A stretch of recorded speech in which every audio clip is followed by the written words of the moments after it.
नमस्कार, मैं सिरांधा आप सभी दर्शकों का अन्नदाता कार्यक्रम में स्वागत करती हूं। किसान हमारे देश के अन्नदाता हैं और वे ही हमारे देश के भाग्य विधाता हैं। ऐसे ही भारतीय किसानों को खेती बाड़ी से जुड़ी हुई बहुत सी नई लाभकारी जानकारियां देने के लिए हर रोज सुबह हम आपके साथ आते हैं। तो चलिए कार्यक्रम शुरू करने से पहले देखते हैं क्या है आज के अन्नदाता में। अनार के बाग से कैसे लें अधिक उत्पादन।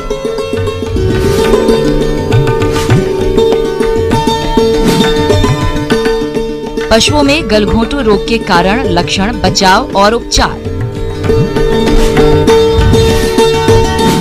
अनार की मांग वर्ष भर बाजार में बनी रहती है। इसी बात को ध्यान में रखते हुए प्रदेश के अनेक किसान भाई इसके बाग लगाते हैं, लेकिन अनार का अधिक फल उत्पादन प्राप्त करने के लिए बरसात के मौसम में खरपतवार नियंत्रण, उर्वरक और जल प्रबंधन करते हुए कीट रोगों का नियंत्रण करना जरूरी होता है।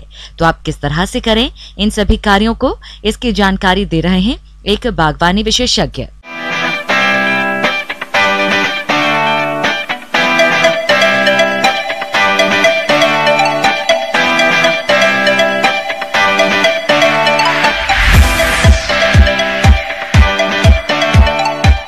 इस समय हमारे किसान भाई जिन्होंने अनार का बगीचा लगा रखा है, इस समय बरसात हो रही है और इस समय बहुत सी ऐसी क्रियाएं हैं जो किसान भाइयों को करना आवश्यक है। शस्य क्रियाएं कहलाती हैं और इन शस्य क्रियाओं पर अगर हमारे किसान भाई ध्यान देंगे तो बहुत सी समस्याओं से निजात पाकर वो भरपूर उत्पादन ले पाएंगे। किसान भाइयों, अनार के बगीचों में पौधों का उचित विकास हो तथा कीट व रोगों का प्रकोप न हो, इसके लिए आपको बाग में जल निकास के साथ साथ खरपतवार नियंत्रण पर भी ध्यान देना होगा। तो कैसे करें बाग में जल निकास और खरपतवार नियंत्रण, आइए जानते हैं। विशेष तौर पर ये देखा गया है कि वर्षा के समय में पानी पौधों के पास इकट्ठा हो जाता, थालों में इकट्ठा हो जाता, तो किसान भाई सबसे पहले थालों के पास, तने के पास मिट्टी ऊंची कर दें, चढ़ा दें और थाले मिटा दें। और अगर थाले मिटा नहीं सकते तो थालों का संपर्क पानी की निकास नाली से कर दें, ताकि जो पानी है थालों में ना रुके और निकास नालियों के माध्यम से पानी खेत के बाहर चला जाए, बगीचे के बाहर चला जाए। दूसरी सबसे महत्वपूर्ण बात ये आती कि बरसात के समय पर होने वाले खरपतवार, जो कि आपने पौधों में खाद दे रखी हैं, उन खादों को खरपतवार चूसते हैं, पोषक तत्वों को लेते हैं और जो हमारे फसल को मिलना चाहिए पोषक तत्व वो उनको नहीं मिल पाते। यही नहीं, वरन इनसे बहुत से जो कीट हैं, पतंगे हैं, वो यहाँ पर जन्मते हैं और इनकी पॉपुलेशन बाद में हमको पौधे पर जब नुकसान दिखता है तब समझ में आता कि अब कीटों का प्रकोप हो गया। मैं यहाँ किसान भाइयों को यहाँ बताना चाहता हूँ कि इतना करने के बाद खरपतवार को नष्ट करें, आप साफ सुथरे रखें बगीचे। उसके पश्चात आप देख रहे हैं कि इस समय काफ़ी फूल आ रहा है अनार में और यही समय है कि हमारे किसान भाई पोषक तत्व जो उनको देने थे वो दे चुके होंगे और जैसे ही मौसम खुलता है तो उसकी शेष मात्राएं जो भी है हमारी नाइट्रोजन की, वो उनको पूरी मात्राएं उनको देना है समय समय पर। अनार के बगीचों में कुछ कीट व रोगों का भी प्रकोप होता है, जिसकी वजह से फलों की गुणवत्ता तो खराब होती ही है, साथ ही अनार का उत्पादन भी कम हो जाता है। इसलिए आप इन रोग व कीटों की पहचान कर नियंत्रण किस तरह से करें, आइए जानते हैं। इसके अलावा किसान भाई सबसे महत्वपूर्ण बात यह है कि कुछ रोग और कुछ कीट इस समय आएंगे जो कि फूलों को भी नुकसान करेंगे, पत्तियों पर नुकसान पहुंचाएंगे। जैसे कि पत्तियों पर जो धब्बा आता है और जो कि बैक्टीरिया के कारण होता है, वो पत्ते पर जो धब्बे आते हैं वो फलों पर भी आ जाते हैं और फल फिर उसकी जो गुणवत्ता है वो प्रभावित होती, बाजार में किसान भाई उसका बेचने में असमर्थ हो जाते हैं। इसके लिए आवश्यक है कि स्ट्रेप्टोसाइक्लिन या स्ट्रेप्टोमाइसिन सल्फेट 100 ppm मतलब 100 मिलीग्राम 1 लीटर पानी में घोलें और उसका छिड़काव करें। यह छिड़काव इस तरह से करें कि कार्बेंडाजिम का एक छिड़काव करें, फिर उसके पश्चात दूसरा छिड़काव स्ट्रेप्टोसाइक्लिन का करें या स्ट्रेप्टोसाइक्लिन के बाद कार्बेंडाजिम का छिड़काव आवश्यक। ऐसे 3 से 4 छिड़काव कर देने से किसान भाई इस रोग पर नियंत्रण पाएंगे, क्योंकि आज के समय पर ये सबसे ज्वलंत समस्या है इस रोग की। जैसे कि अब देखेंगे कि फलों में छेद करके आप देखेंगे जिसको फल छेदक कीट बोलते हैं, तो तो एक तरह का एक इसका जो मादा होती है, फल के जो नीचे का पोर्शन होता है, जिसको हम कहें नीचे का भाग फूल का होता है, जहाँ पर कि परागण वाला जो पोर्शन होता है, जिसमें पुंकेश्वर बोलते हैं उसको, वहाँ पर अंडे दे देते हैं और फिर वहाँ से ये इल्लियाँ निकलती हैं और फल जब छोटा होता है, नरम होता है, उस अवस्था में प्रवेश कर जाता है और अंदर ही अंदर वो खाता रहता है। और जब वो बड़ा हो जाता है, बड़ी इल्ली हो जाती है, तो वो फिर छेद करके बाहर निकलती है, जिससे तब हमको प्रकट होता है कि इसके अंदर कोई कीट था। तो छोटी अवस्था में विशेष रूप से कुछ ऐसे पेपर के बैग होते हैं जिनमें कि पानी का असर कम होता है और छेद युक्त होते हैं। इनको अगर हम उसमें ढक देते हैं फलों को, तो फलों का आकार भी अच्छा होता है और अनावश्यक रूप से जो कीटों का प्रकोप होता है, बीमारी का प्रकोप होता है, ये बहुतायत में कम हो जाता है या फिर बिल्कुल भी नहीं आने पाता है। तो इसके नियंत्रण के लिए भी 2 से 3 ml 4 लीटर में साइपरमेथ्रिन नामक दवा मिला के स्प्रे करने से इस कीट पर नियंत्रण पाया जा सकता है। तो ये कुछ ऐसी छोटी छोटी सी चीजें हैं कि किसान भाई इस ओर ध्यान देंगे तो निश्चित रूप से अनार का उत्पादन उन्हें अच्छा मिलेगा और वो भी गुणवत्ता पूर्ण होगा। ब्रेक के बाद आप सभी दर्शकों का अन्नदाता में स्वागत है। चलिए अब रुक करते हैं अगली। हमारे प्रदेश के किसान दुधारू पशुओं का पालन करके अच्छा लाभ प्राप्त कर रहे हैं, लेकिन कभी कभी पशु विशेषज्ञ से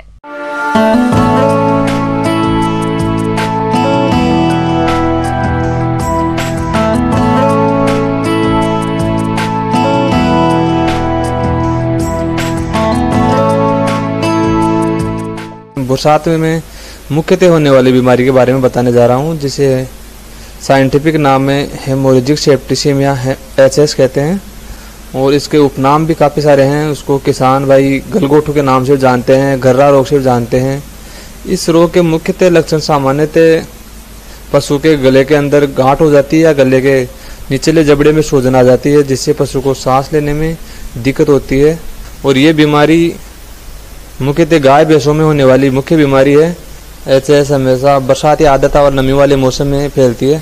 मुख्यतः इस बीमारी के अंदर जो श्वास नली है उसमें स्वेलिंग आने से श्वास लेने में दिक्कत हो जाती है पशु की। इस रोग के प्रमुख लक्षणों में तेज बुखार, गले में सूजन आना, सांस लेने में तकलीफ होना और सांस लेते समय घर घर की तेज आवाज होना आदि शामिल है।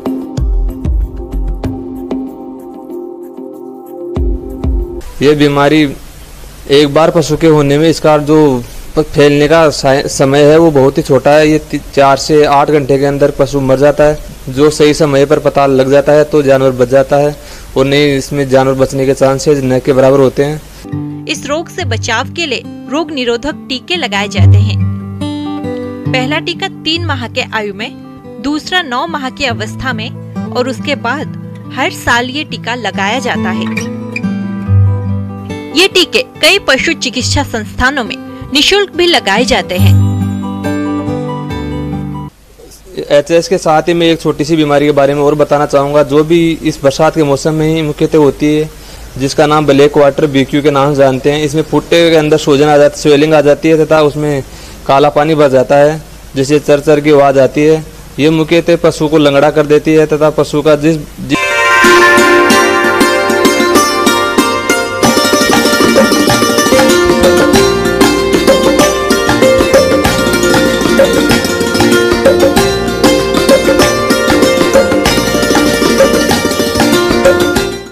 फूलों की बाजार पर बहुत अधिक असर देखने को मिल रहा है। अगर किसान फूलों को सुखाकर उनसे अच्छे मूल्य वाली सजावटी वस्तुओं को बनाकर बेचें तो वो होने वाले नुकसान से बच सकते हैं। तो आप कैसे बनाएं फूलों से सजावटी वस्तुएं, इस पर जानकारी दे रही हैं डॉक्टर। हम सभी को अच्छे लगते हैं, लेकिन कितनी भी अच्छी हम तकनीक का उपयोग क्यों ना कर लें, ये कुछ ही दिनों में खराब हो जाते हैं और इनकी शेल्फ लाइफ बहुत ज़्यादा नहीं रहती। यहाँ ड्राई फ्लावर्स का ही रोल आता है।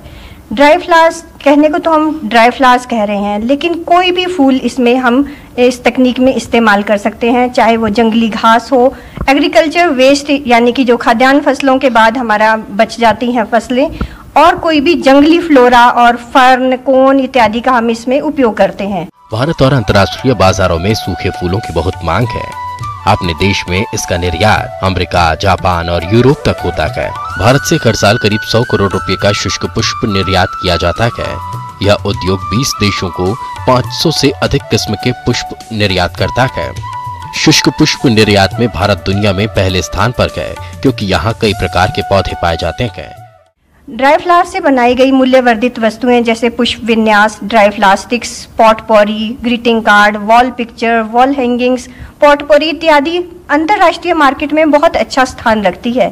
जो सुखाए गए फूलों का व्यवसाय है, ये सभी लोगों के लिए बहुत अच्छा रोजगार का एक साधन हो सकता है।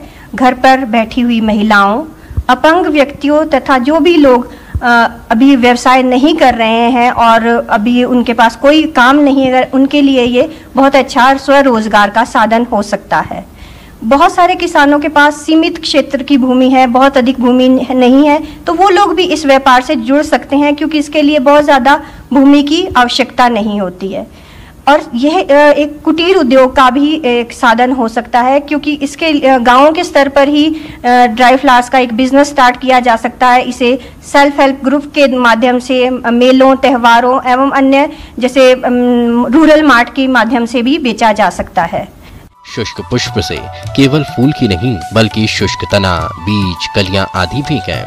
इनका इस्तेमाल हस्त निर्मित कागज, लैंप शेड, मोमबत्ती स्टैंड, जूट के थैले, फोटो फ्रेम, बक्से, किताबें, दीवारों की सजावट, कार्ड और अन्य उपहार सामग्री का निर्माण होता है। अगर हम बात करें क्रॉप्स को, जिनको कि हम खेतों में उगा सकते हैं, तो हम इसमें दो तरह की क्रॉप्स लगाते हैं, कुछ गर्मियों में उगाई जाने वाली और कुछ सर्दियों में उगाई जाने वाली। तो जो गर्मियों में हम फसलें उगाते हैं उसमें मुख्यतः जो ऑर्नामेंटल क्रॉप्स है उसमें हेलिक्राइसम और गॉम्फ्रीना आता है, इन्हें ही हम ज़्यादातर लगाते हैं। थोड़ा बहुत हम जो कॉक्सकॉम्ब है इसको भी गर्मियों के मौसम में लगा सकते हैं। सर्दियों में लगाने के लिए हमें हेलिक्राइसम और नाइजेला और 3 तरह की घास है जिसको हम कमर्शियली कल्टीवेट कर रहे हैं, जैसे कि लेगुरस, ब्रीजा, ब्रोमस। इनका आप बीज ले सकते हैं और बीज हमारे यशवंत सिंह परमार उद्यानिकी एवं वानिकी विश्वविद्यालय से भी आप मंगवा सकते हैं। फूल सूखने की तकनीक यह 2 प्रकार से किया जाता है, फूलों को सुखाकर और फूलों को डाई करके।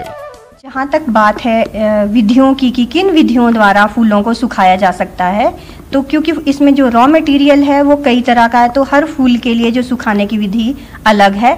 तो सबसे पहले तो हम बोलते हैं एयर ड्राइंग, जिसको हवा में सुखाना। ये बिल्कुल एक साधारण विधि है जिसमें फूलों को, घास को या कुछ ऐसे फूल है जो सख्त पंखुड़ियों वाले हैं, जैसे हेलिक्राइसम है, स्टेटिस है, उनको हम एक हैंगर में गुच्छा बनाकर लटका देते हैं। ये बिल्कुल ही साधारण विधि है और एक घरेलू महिला और कोई भी युवक इसको घर पर ही इस्तेमाल कर सकता है इस विधि को। अगर आपके पास हैंगर नहीं है तो कोई तार या धागा बांध के आप फूलों को लटका सकते हैं। सुनिश्चित आपको यह करना होगा कि जहाँ भी आप इन फूलों को लटका रहे हैं वहाँ कमरे में नमी बहुत ज़्यादा ना हो और कोई ना कोई हवा या पंखे का इस्तेमाल किया जाना चाहिए ताकि फूल आसानी से सूख जाए। गुलाब जैसे फूलों को सुखाना चाहते हैं आप, जिसकी कि आपने वैसी की वैसी शेप और साइज वैसा ही मेंटेन करना है, तो उसको आपको एम्बेडेड विधि द्वारा सुखाना पड़ेगा। इस विधि में हम सिलिका खेतीबाड़ी से जुड़ी हुई बहुत सी रोचक जानकारियां, पर यहाँ पर रुकेंगे एक और छोटे से ब्रेक के लिए। जल्द हाजिर होते हैं।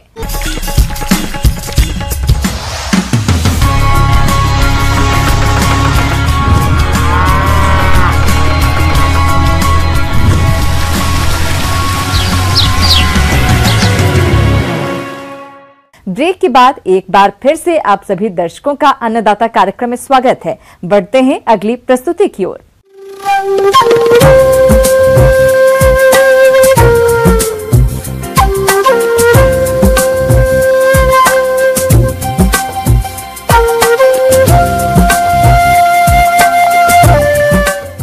मौसम के अनुसार प्रबंधनों पर ही टिकी है आपकी खेतीबाड़ी, इसलिए मौसम पूर्वानुमान और उस पर आधारित साप्ताहिक कृषि सलाह इस प्रकार है। भारत मौसम विज्ञान विभाग ग्रामीण कृषि मौसम सेवा केंद्र सीहोर से प्राप्त मौसम रिपोर्ट के आधार पर भोपाल, रायसेन, बैतूल, होशंगाबाद और इनके आसपास के जिलों के किसानों को सलाह दी जाती है कि इन क्षेत्रों में आगामी 4 दिनों तक मध्यम से घने बादल छाए रहेंगे। वहीं इन क्षेत्रों में भारी वर्षा की संभावना जताई गई है। ऐसे में इन क्षेत्रों के किसान वर्षा होने के बाद धूप और फिर बादल की स्थिति बनने से फसल पर सफेद मक्खी का प्रकोप होने की संभावना है। सोयाबीन, मूंग, अरहर, तिल, उड़द और सब्जियों में भिंडी, लौकी, तोरई आदि पर इसका प्रयोग होता है। सफेद मक्खी फसल पर विषाणु जनित पीला मोज़ेक रोग फैलाती है। रोग के लक्षण पौधे की नई पत्तियों पर दिखाई देते हैं तथा पत्तियों पर बेतरतीब ढंग से फैलकर बड़े बड़े चमकदार नीले पीले धब्बे बन जाते हैं। पत्तियों की मुख्य सिरा के साथ पीली पट्टी बन जाती है और बाद में पूरी पत्ती पीली पड़ जाती है।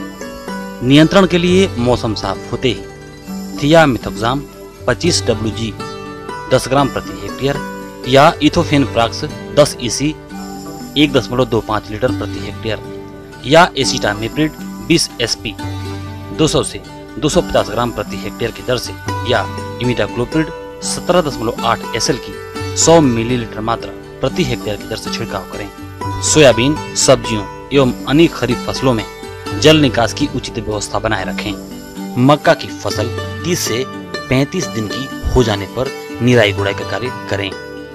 धान की फसल में पर्णछद झुलसा, जिसे शीथ ब्लाइट के नाम से भी जानते हैं, का संक्रमण दिखाई देने पर किसानों को सलाह दी जाती है कि प्रोपिकोनाजोल 25 EC की 1 मिलीलीटर मात्रा प्रति लीटर पानी की दर से घोलकर छिड़काव करें। धान के रोपा किए गए खेतों में लगभग 5 सेंटीमीटर पानी रोक कर रखें। अधिक पानी भरा होने पर कंसों की संख्या प्रभावित होती है। जिन धान के खेतों में पानी इकट्ठा नहीं हो पा रहा हो, वहां हाथ से निराई गुड़ाई कर यूरिया का प्रयोग करें।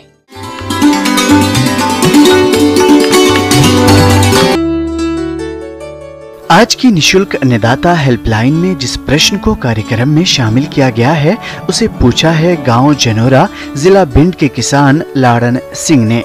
आप गेहूं और जौ की उन्नत किस्मों के बारे में जानकारी चाहते हैं तो लाड़न सिंह जी, इस बारे में जानकारी के लिए देखिए कार्यक्रम की यह प्रस्तुति।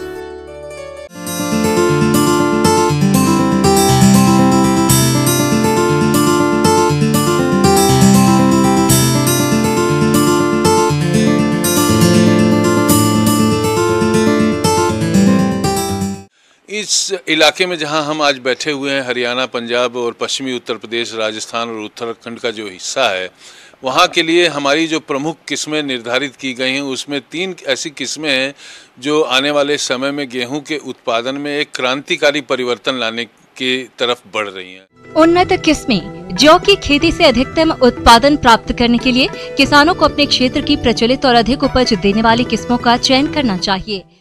खास तौर से मैं उल्लेख करना चाहता हूं कि एक किस्म DBW 303 है, एक DBW 187 है और तीसरी किस्म है WH 1270 जो हरियाणा कृषि विश्वविद्यालय से रिलीज के लिए प्रस्तावित की गई थी। इन किस्मों की खासियत ये है कि ये इनकी बुआई और बिजाई आप अक्टूबर के 20 तारीख से कर सकते हैं और इनकी अवधि थोड़ी अधिक होने के कारण इसमें अधिक क्षमता से उत्पादन देने की पूरी गुण मौजूद हैं। साथ ही इनके दाना और गुणवत्ता उत्तम है और उच्च श्रेणी का है और आप ये मान के चलें कि देश में जितने प्रकार की बीमारियां हैं उनसे सभी से प्रतिरोधी क्षमता इस किस्मों में है। औसत तौर पे अगर आप देखेंगे तो DBW 303 का उत्पादन करीब 81.1 क्विंटल प्रति हेक्टेयर रहा है और बाकी 2 अन्य किस्मों का उत्पादन 75.56 क्विंटल प्रति हेक्टेयर रहा है। और आमतौर पे समय पे बोई जाने वाली जो किस्में होती हैं हमारी, जिसमें किसान भाई उसको नवंबर के महीने में बिजाई करते हैं, उसका बहुत अधिक उत्पादन अगर आप लेते हैं तो 60 से 65 क्विंटल प्रति हेक्टेयर तक उसका उत्पादन आ सकता है।